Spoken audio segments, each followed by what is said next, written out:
விவாதத்தை அக்னீஸ்வரன் சார்ட்டேருந்து துவங்குறேன். தாவேக அரசு அவங்களுடைய ஆட்சி முடிவு பண்ணி நியமனங்களை அறிவிக்கிறாங்க. உடனடியாக தொடர் விமர்சனங்கள் ஏன் சரி எழுப்பப்படுது? அது ராதன் பண்டிட்லேருந்து இன்னைக்கு வெங்கட் நாராயணன் நியமனம் வரைக்கும். இல்லை, இந்த தமிழ்நாடு அரசு சமூக நீதி அரசு இங்கு ஜாதிகளை ஒழிச்சிட்டோம், மதத்தை ஒழிச்சிட்டோம், ஆகையினால தேர்தலில் வந்து பணம் வாங்குறதெல்லாம் நாங்கள் ஒழிச்சிட்டோம், எங்களுக்கு யாருமே பணம் வாங்காமல் எங்களுக்கு ஓட்டு போட்டுட்டாங்க, சுயமரியாதை மிகுந்த கட்சி, 2 ஆண்டுகளில் தமிழ்நாட்டில் ஆட்சி பிடிச்ச கட்சி என்றெல்லாம் பேசக்கூடிய இந்த கட்சி, ஆளுங்கட்சி, நீங்கள் இந்த பண்டிட் அவர்களை எதன் அடிப்படையில் இது பண்ணீங்க? சரி, அது கூட பரவாயில்லை. அதுக்கு அதை தமிழக அரசு சட்டமன்றத்தில் எல்லா கட்சிகளும் எதிர்த்தது, தாவேகாவை தவிர. ஏன்னா அவங்களும் எதுக்க முடியாதுல்ல. அதுக்கப்புறம் திரு ஜெகதீஷ்னு ஒருத்தரை போட்டிருக்கிறாங்க. அவர் வந்து ஐஏஎஸ்களெல்லாம் கட்டுப்படுத்தக்கூடியவர்னு வச்சுக்கோங்களேன். முதலமைச்சருடைய தனிப்பிரிவு செயலாளரை போல அவர்களுக்கு உதவியாளர். அது ஐஏஎஸ் தான் செயலாளராக இருப்பாங்க, இவங்க உதவியாளர். இப்போ ஒருவேளை முதலமைச்சரை அந்தந்த துறையை சார்ந்த முதன்மை செயலாளர்கள் சந்திக்க முடியலைன்னா இவங்க உதவியாளர் ஜெகதீஷை தான் போய் சந்திக்கணும். அப்போ அவருக்கு இதுக்கு முன்னாடி இந்த ஒரு அரசாங்கத்தில் இருந்திருக்கிறாரா, வேறு ஏதாவது இந்த மாதிரி இருக்குதா அப்படின்னு கேட்டால் எந்த விதமான அரசியலில் இதுவும் பின்புலமும் இல்லை. ஆனால் அவரை நியமிச்சிருக்கிறாங்க. இப்போ அது மாதிரி தான் இன்றைக்கி புதுசாக வெங்கட் நாராயணா என்று சொல்லக்கூடிய ஒருவரை நியமித்திருக்கிறார்கள். அவங்க வந்து என்னது ஜனநாயகன் படத்தினுடைய தயாரிப்பாளரும் கூட இல்லையா சார்? ஆமாம் சார். ஆகையினால அவங்க வந்து தமிழ்நாட்டு பிரதிநிதியாக டெல்லிக்கு போகக்கூடிய ஒருவர் தமிழ்நாட்டில் ஆளே இல்லையோ, அது கர்நாடகாவிலிருந்து ஒருத்தரை நியமிச்சிருக்கிறாங்க. அப்படிங்கிற போது உள்ளபடியே எனக்கு வந்து உலகத்துக்கு இல்லை, தான் இந்திய அளவில் பேசுகிறேன், இந்தியாவிற்கு அரசியல் நாகரிகத்தை கற்றுக் கொடுத்த தமிழ்நாடு இன்றைக்கு ஒரு கேலிக்கூத்தாய் நடந்து கொண்டிருக்கிறது என்பதை வருத்தத்தோடு பதிவு செய்கிறேன். அவர் கர்நாடகா இல்லை, ஆந்திரா தான் அப்படின்னு. ஆனால் தமிழ்நாடு இல்லைல்ல, தமிழ்நாடு இல்லைல்ல. ஆனால் திரு செல்வ பெருந்தகை அவர்கள் சொல்லுகிற போது சொல்லுகிறார், அவருக்கு கர்நாடகாவில் சொந்த வீடு இருக்கு, அங்கே தொழில் செய்கிறார். ஆகவே ஜனநாயகம் படத்தினுடைய அவர் தயாரிப்பாளர். அப்போ இவ்வளவு சொல்கிறாங்களே, அப்போ யார் சொல்றது உண்மை, யார் சொல்றது பொய்? ஒரு பொய்யை மறைக்க 9 பொய் பேசிக்கொண்டே போனால் அப்போ உண்மை எதுன்னே மறந்து போயிடும் நம்மகிட்ட.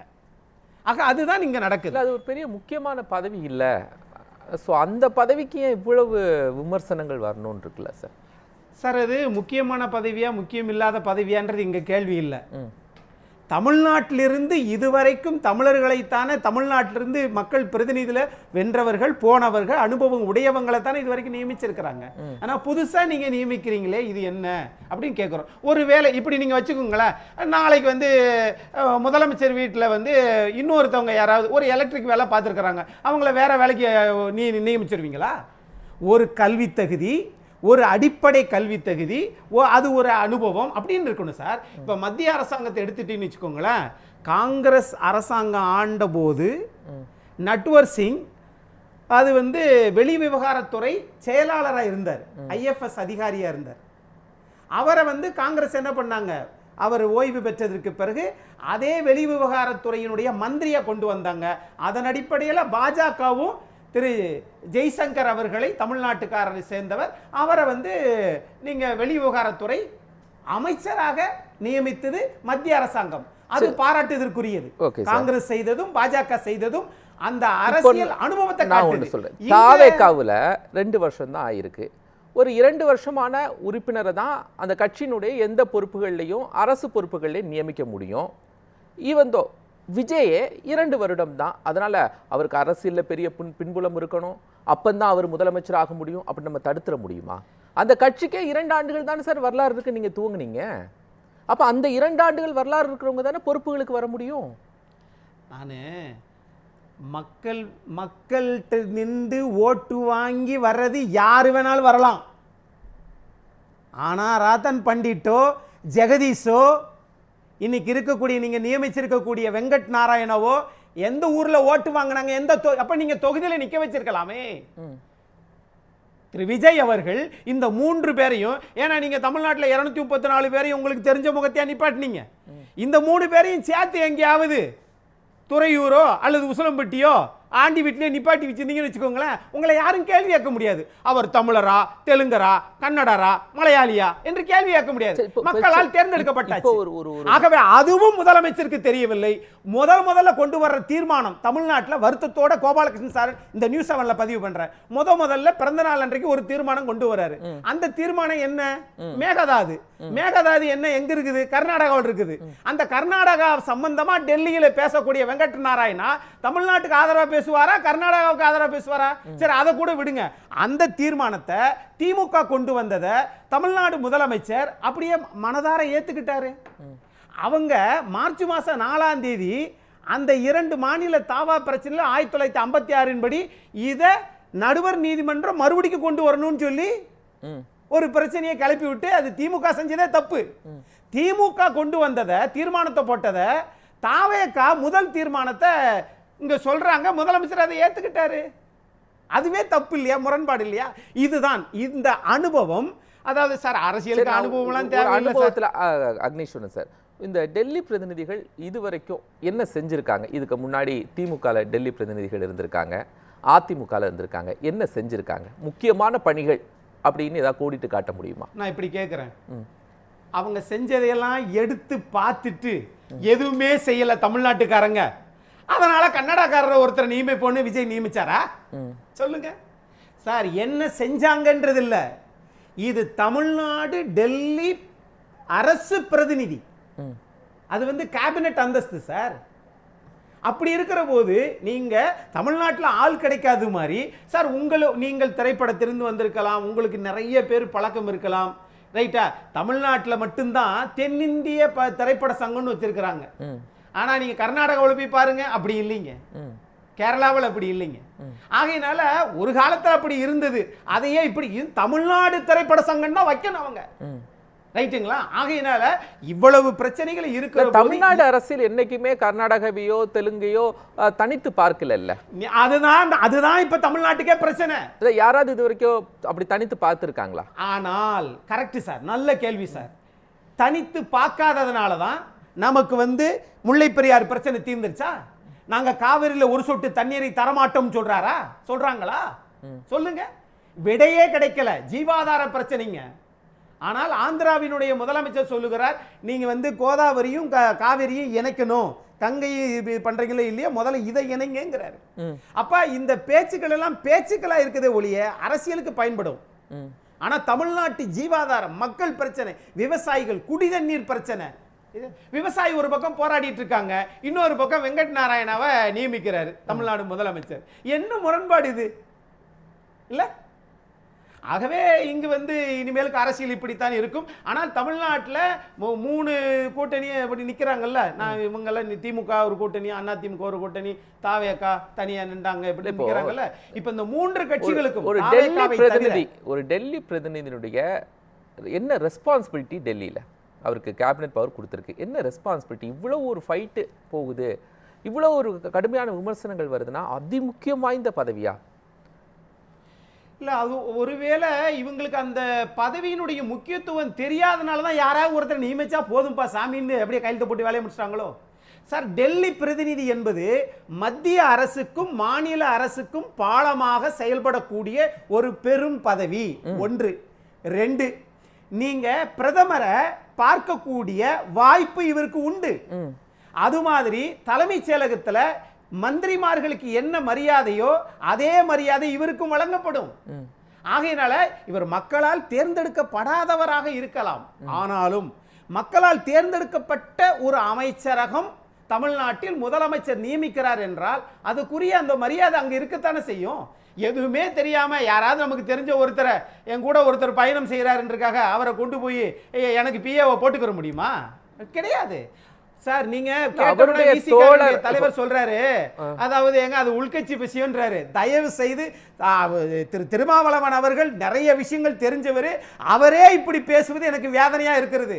அது உள்கட்சி விஷயம் கிடையாது, இது தமிழ்நாட்டுக்கும் மத்திய அரசாங்கத்துக்கும் இருக்கக்கூடிய அரசுக்கான பிரச்சனை. முக்கியமான பொறுப்பு இல்லைன்னு திருமாவளவன் சொல்லிட்டாரு.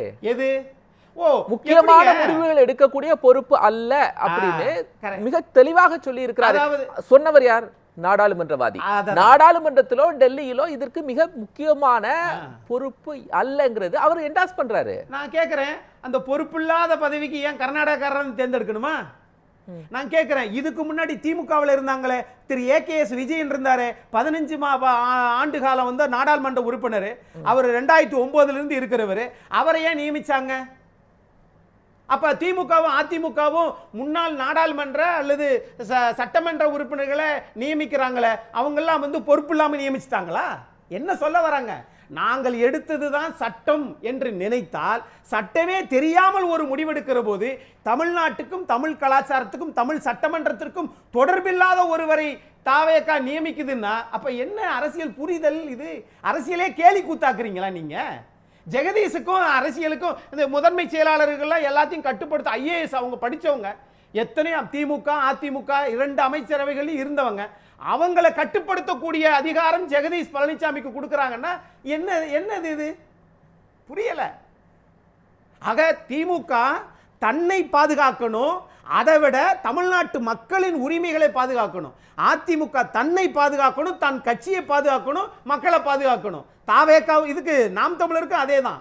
ஆகவே இங்க மக்களால தேர்ந்தெடுக்கப்பட்டாங்க, இவங்க நினைச்சதெல்லாம் செய்யலாம் அப்படின்னு அவங்க நினைத்தால் இந்த நாடு மிகப்பெரிய விபரீதத்தை, அழிவை சந்திக்க நேரிடும். ஒரு பதவி குறித்து ஒரு பெரிய விமர்சனம் வருதுன்னா இது எல்லா ஸ்டேட்லயும் இருக்கக்கூடிய ஒரு பதவியா இருக்கணும். இது தமிழ்நாட்டில் உருவாக்கப்பட்ட ஒரு பதவி தானே சார்? சார் உருவாக்கப்பட்ட பதவி அப்படி கிடையாது. சரி, நீங்க ஆண்டாண்டு காலமாக இருக்கக்கூடிய ஒரு பதவி. எப்போ சார்? எம்ஜிஆர் காலத்துல அவர் உருவாக்கின ஒரு பதவி தானே சார்? ராஜாராம் அவர்களுக்கு கொடுப்பதற்காக உருவாக்கப்பட்ட ஒரு பதவி தானே. சரி, அதுக்கு முன்னாடி அந்த பதவியே இல்லையே. சரி இருக்கட்டும், அந்த ரோலை யார் பண்ணாங்க? நான் இப்படி கேட்கிறேன், புரட்சி தலைவர் எம்ஜிஆரோ அதுக்கு பின்னாடி வந்த அரசாங்கத்தினுடைய இருந்த முதலமைச்சரோ யாராவது வெளி மாநிலத்திலிருந்து இருந்தவங்களை நியமிச்சிருக்காங்களா சொல்லுங்க? அப்படி நியமிச்சிருந்தால் அப்பா வெங்கட் நாராயணா இருக்கட்டும்பா, இதே வந்து கேரளாவில் தான் வெங்கட் நாராயணி அப்படின்வாங்க. வெங்கட் நாராயணன் என்றால் அவர் தமிழ்நாட்டுக்காரர். ஆகவே அவ்வளவுதான். ஒரு சொல்லில் ஒரு ஒரு ஒரு ஒரு பொருளை வந்து பொதிச்சு வச்சிருக்கிறாங்க. ஆகையினால இவ்வளவு விஷயங்கள் இருக்கிற போது இதெல்லாம் அவங்களுக்கு தெரிஞ்சு செய்யணுமா தெரியாம செய்யணுமா அது அவங்களுக்கு தேவையில்லை, அதை நம்ம கேட்கவும் முடியாது. ஆனால் தமிழ்நாட்டில் இல்லாத ஒரு அரசியல்ல இல்லாத ஒரு தலைவர், தமிழ்நாட்டுக்கு மட்டும் இப்படி ஒரு பதவி எதுக்கு புதுசா? எத்தனை ஏன் அந்த பதவி அப்படின்னு கேக்குறேன். இல்ல ஏன் அப்படி பதவினா மாநில அரசு கொண்டு வரக்கூடிய, இது ஏன் ஆந்திராக்கு இல்ல, இது ஏன் கேரளாவுக்கு இல்ல? எது இதே போன்ற ஒரு பதவி ஏன் ஆந்திராக்கு இல்ல, கேரளாவில் இல்ல அப்படின்னு கேக்குறேன். ஓ அப்படின்னு கேட்டா அதுக்கு பதில் இருக்கு. வேண்டாம்னு எழுதி கொடுத்துருங்க, எல்லா ஃபைலும் அங்க போய் தேங்கட்டும். சார் இப்படி கேட்போம், நீங்க இப்படி சொல்லிட்டீங்கன்னா நான் இன்னொன்னு கேட்கிறேன். சரி, இப்போ கடந்த நீங்க விஜயன் கிட்டத்தட்ட 3 முறை நாடாளுமன்ற உறுப்பினர், 5 ஆண்டுகளா, கடந்த 5 ஆண்டுகளா எத்தனை கோப்புகளை தேங்காமல் பெற்று கொடுத்திருக்காரு? நீங்க இதை இவரை நியமிச்சது தவறுன்னு சொன்னீங்கன்னா அதை பத்தி பேசுவோம். கோப்புகள் எத்தனை பெற்று கொடுத்திருக்காங்கன்னா அதை பத்தி பேசுவோம். அதுதான் திருமாவளவன் அவர்கள் சொல்றாங்க, இது முக்கியத்துவம் இல்லாத மிக சாதாரண பதவின்னு அவர் சொல்றாரு. டெல்லியை போய் பார்த்தவர், டெல்லி நாடாளுமன்ற நடைமுறை அறிந்த திருமாவளவன் சொல்றாரு. நான் இப்ப கேட்கிறேன் சார், வெங்கட் நாராயணா தாவேகா உறுப்பினரா சொல்லுங்க சார். திரு விஜய சொல்லுங்க சார், அவர் தாவேகா உறுப்பினரா சார்? தமிழ்நாட்டுக்காரரா சார்? சரி, அரசியல் அனுபவம் இருக்கா சார்? கவுன்சிலராவது நின்றுக்காரா சார்? சார் மக்களுடைய கருத்தை நான் ஏத்துக்கிறேன் சார். சரிங்க, ஒரு சட்டமன்ற உறுப்பினர், நாடாளுமன்ற உறுப்பினர், இவங்க எந்த ஒரு மக்கள் பிரதிநிதியும் ஒரு அரசியல் கட்சியில் இருந்து தான் அவங்க அதுக்கு போக முடியும். அப்படின்னா தான் மக்கள் பிரதிநிதித்துவ சட்டம் 1951 படி அது செல்லுபடியாகும். ஆனால் மக்களால் தேர்ந்தெடுக்கப்பட்ட ஒரு அரசு ஒருவரை நியமிக்குதுன்னா அதுக்கு அது தேவைப்படாது. அதனால அது ப்ரெரோகேட்டிவ் ரைட்ஸ் தான். ஆனால் அந்த ரைட்ஸை ஏன் இங்கே உள்ளவங்களுக்கு கொடுக்கல என்பதான் கேள்வி. இன்னொன்று, ஏன் இந்த தமிழ்நாட்டுக்கு மட்டும் நீங்கள் ஸ்பெஷல் பிரதிநிதி கொடுக்குறீங்க, சிறப்பு பிரதிநிதின்னு கேட்குறீங்க பார்த்தீங்களா? அரசியலமைப்பு சட்டத்திலேயே 370 காஷ்மீருக்கு எப்படி இருக்குதோ சரத்து 371 வடகிழக்கு மாநிலங்களுக்கு இருக்கிறது போல இந்த மாநில சட்டமன்றத்தின் மூலம் ஒரு சட்டத்தை இயற்றி அது டெல்லி பிரதிநிதியாக உருவாக்கியது இந்த தமிழ்நாட்டு அரசாங்கம். அதனால் அது ஏற்றுக்கொள்ளக்கூடிய ஒன்று தான். அப்படிதான் நான் பார்க்குறேன். இன்னொரு விஷயம், இவங்க சொல்றபடியே பார்த்தா சட்ட மேலவை இருந்தது தமிழ்நாட்டில், சட்டமன்றம், அது மாதிரி legislative assembly, legislative assembly, council 2 இருந்துச்சு. அப்ப இந்த சட்டம் மேலவை இருந்தது பாத்தீங்களா, அதை வந்து புரட்சி தலைவர் பொன்மனச்செம்மல் 1986ல வேண்டான்னாரு. அதை கலைச்சிட்டாங்க. அதுக்கு பிறகு திரும்ப கொண்டு வரல. இன்னும் பல மாநிலங்களில் இது இருக்கிறது. ஆக வந்து இன்னைக்கு இதில் இருக்குது, நம்ம கேரளாவில் இருக்கு, கர்நாடகாவில் இருக்கு, பல மாநிலங்கள் இருக்கு. ஆகையினால இது மாநில அரசு எடுக்கக்கூடிய முடிவு. என்னது இன்னொரு விஷயம் என்னன்னா, இதை தமிழ்நாடு முதலமைச்சர் இதை திரும்ப பெற்றால் தமிழ்நாட்டுக்கும் நல்லது, அப்படிதான் நான் பார்க்கிறேன். ஆகையினால இது வந்து அவரை கொண்டு வந்து நீங்க ஒரு படம் எடுத்தார்ல, அவரை ஃபிலிம் சிட்டி டைரக்டரா போட்டீங்கன்னா வரவேற்கத்தக்கது.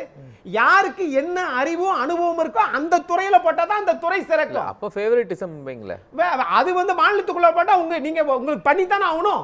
நீங்க எப்படி போட்டாலும் அவருக்கு தெரிஞ்சவங்க அப்படின்னா நீங்க ஜெகதீஷ் பழனிசாமி எடுத்துட்டீங்களா? இல்லையே. ஏன் எடுக்கல? அதை எடுக்க மாட்டாரு. அவர் போஸ்டிங் விமர்சனம் தானே பண்றீங்க.